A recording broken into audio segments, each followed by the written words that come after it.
Hi, I'm Dr. Erene, and I'm here with Jennifer Steinke, and we're going to talk about being a lactation consultant and how it affects oral ties.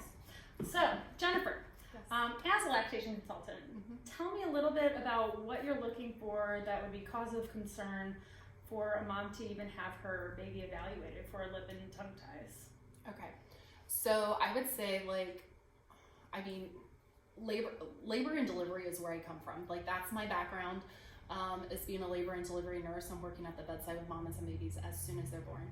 So concern would be a baby that has difficulty latching on, like their very first latch, or even after that, like if they have problems latching on, if they have problems like staying latched on, where they're like kind of on and off, and off. And if the mom like says this doesn't feel right, like if she even just says that, like even if she doesn't say like this isn't pain, like this is painful, like even if she's like there's just something not right. Sometimes some moms will be like, yeah, this is painful, this is uncomfortable, this isn't right. And some moms are like, this is just not right. And they just know. Even if it's a first time mom that's never breastfed, like she'll be like, this isn't right. And I'm like, okay, interesting. And at some point, like, we should be checking that baby out. So mother's intuition? Is Yeah. that what you're saying? Yes, mother's intuition. If the mom's like, something's off, like moms know, even if they're first time mom, like they just know they've made that baby for the last 9 months. Like they know their babies. Right. And I think you brought up a point, painful. I think a lot of times first time moms or even moms who've had more than one baby have said, you know, breastfeeding is painful. Should it be painful? No. Okay. Breastfeeding should not be painful at all. Okay. I will tell you, actually, with my first one, it was not. My second one and my third one, it was. And my fourth baby, not at all. Okay. And I was like, so these people are not lying. Like, it actually cannot be. Like, it was so enjoyable. Like, there was a tug and a pull that was rhythmic, but it did not hurt at all. I never had sore nipples. I never had to use nipple cream. Like, there was not nipple cream sitting beside me. Like, nothing. Like, I just breastfed him, and it was beautiful and easy. So with that, would you say that's something to look for when it comes for oral ties then? Yeah, if you're having to put on nipple cream all the time, girls, like there's something going on. Like it's not normal. Like our bodies were made perfectly and beautifully without all of those creams, without all of those gadgets. Right. So that would be a red flag too. Like, why am I needing this nipple cream? I shouldn't. Like, we have these things around our nipples that are like little dots. Some, it's more obvious on some people than others, and they're called Montgomery glands. Yeah. And they secrete a smell and a very light lubrication. Like, you're not going to be able to feel it, but it's like the nipples were made to breastfeed without other things. Right. Mind blowing. Right. Yeah. Yeah. So then, another thing, when you're saying a baby's latching on and off, kind of talk about that. Are there any other symptoms of the baby, like gassiness per se, or colic? Hiccups. Okay. Hiccups. Yeah, hiccups are definitely one. Gassy. I brought like my handy dandy little list here to read from because it's extensive, like your symptoms. So hiccups, gassiness, if they have to burp a lot, like there's some baby, like my fourth one, I didn't really have to burp him. Like, I think for the first couple weeks I offered a burp, but he just like never burped. Okay. He wasn't super gassy or anything. Like colicky, things like. No, I actually don't believe in the word colic. Oh, okay. Sorry. No, I don't. No. The years that I have done this, there is one baby that came to our outpatient facility that had a diagnosis of colic through their pediatrician. But I will tell you, there's usually a root cause to the baby being fussy. Like, they are not made to be fussy, inconvenient babies. Like, they're not. They're supposed to eat and sleep and poop. Like, that's what they do. That's quietly. That's what babies do. Yes. Yeah. So severe colic, when people talk about a witching hour, no. Like, witching hours really should not exist. There is something underlying there. Gassiness or tummy pain, another red flag for me too is I'll ask parents about tummy time. Do they lay on their belly? No, they really just don't like that. Why not? Like, is there something going on there because they're gassy or whatever? Difficulty latching to the breast or bottle. We have a lot of moms that are bottle feeding, like pump and feed. They shouldn't be leaking milk at all out of a bottle or the breast. So that's another thing you look for. Popping on and off while feeding. They don't seem full after nursing. And babies shouldn't be at the breast for hours on end. Like, usually they do what they need to do and then they get off. So I don't like to set a time, but a baby should not be feeding for a whole hour. Okay. Or even 45 minutes. Like, most kiddos are done in 15 to 30 minutes. They sleep and then they go back to the breast. It's not one constant.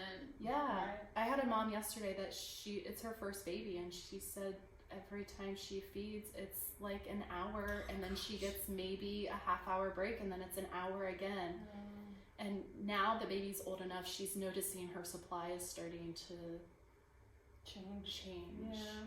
That little kiddo had a little something hiding under that tongue that no one saw. Well, let's talk about that a little bit. So, are all lactation consultants trained the same to evaluate for oral ties? No. Okay. No. I'm trying to think back to my original training. So, like, my first training was like a 40-hour week course, and you take a test at the end. I mean, I don't remember. I remember them showing like a picture, but not talking about how to like properly assess or anything like that. It was like, here they are, this can cause issues, this is maybe what some of the issues look like, but it wasn't like how to assess. And something really interesting from an OB standpoint, working in labor and delivery, every single time you assess a baby as a nurse, it is on our charting if they have a frenulum under the lip, or if they have under the tongue. And I had to do chart audits for a couple years. Most people leave those blank. Okay. So either they're not checking or they're just not charting it. Yeah. That's what you're saying. Yeah. Okay. And I will tell you honestly, from a nurse being taught, I was taught from the nurse above me. Okay.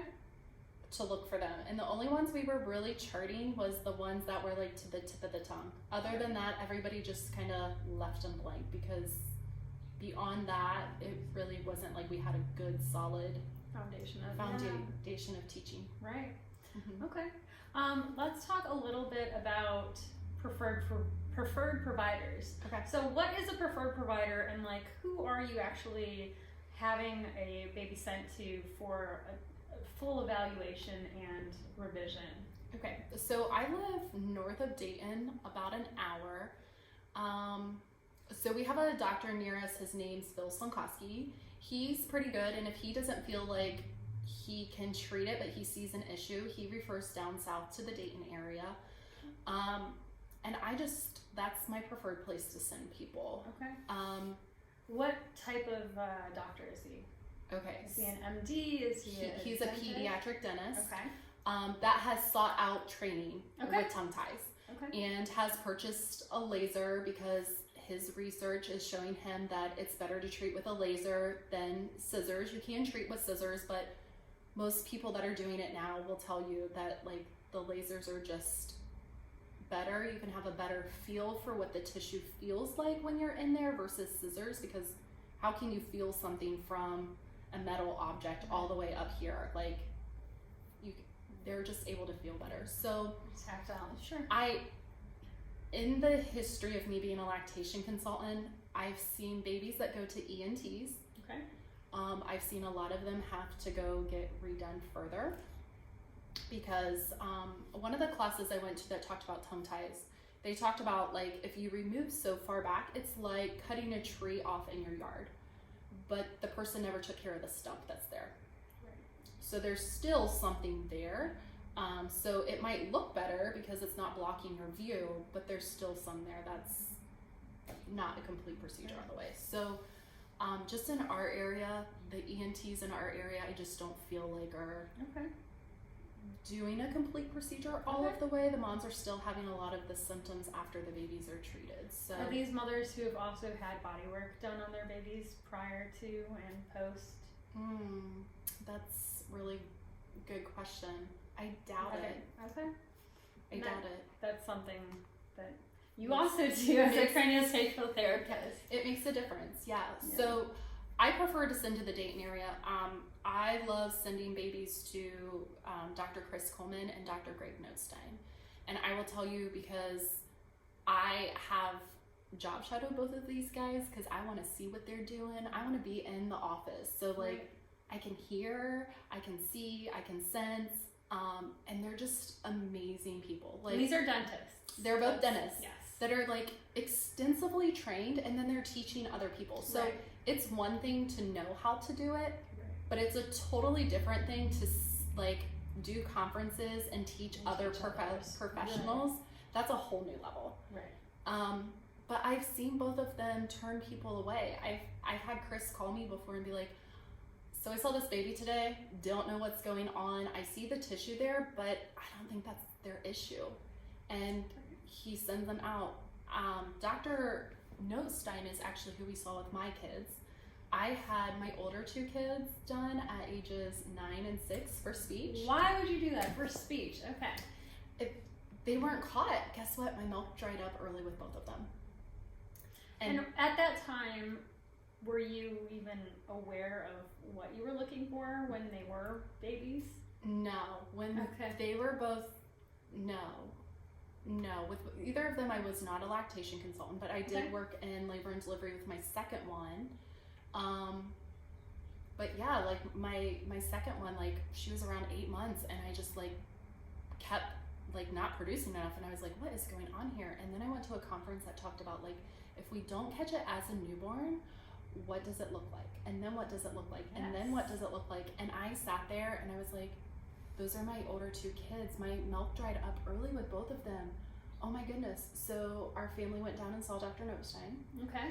And he evaluated my older two, and he like, I love it. They like talk about mouth structure and all of these different nerdy cool things that like love it. we're just not taught about in the medical community. Like this connects to this and this affects this. And he's like, yeah. And those two, after the procedure, they could say their letters they weren't able to say. Caitlin couldn't say her R's, and she was 6, and I kept being told by teachers that she'll get it next year. It's just developmental. My son, it was S's and W's sometimes. And seriously, like after the procedure. Isn't that amazing? You can talk to him now. So were you and your husband also assessed? Okay, so I've had Dr. Nostein look at my tongue, and he's looked at my mouth structure, and he's like, I think you're good. I can see it. My husband doesn't pronounce his S's the best all the time. Has he gotten? He hasn't got checked yet, but that's on our to-do list. No, hopefully he watches this. Yeah, because it can come from families. So as a lactation consultant, sometimes I'll even ask parents like, did you have braces? Do you have a permanent retainer? Why do you have to have a permanent retainer? Like, what's keeping your teeth from like shifting? Why are they shifting? Why do you need those things? Because my age group was totally missed with tongue ties. We didn't look into that. Me too. So all right. Well, thank you so much, Jennifer. This has been wonderful. I hope you have a wonderful day. Yeah. Thanks. Thanks.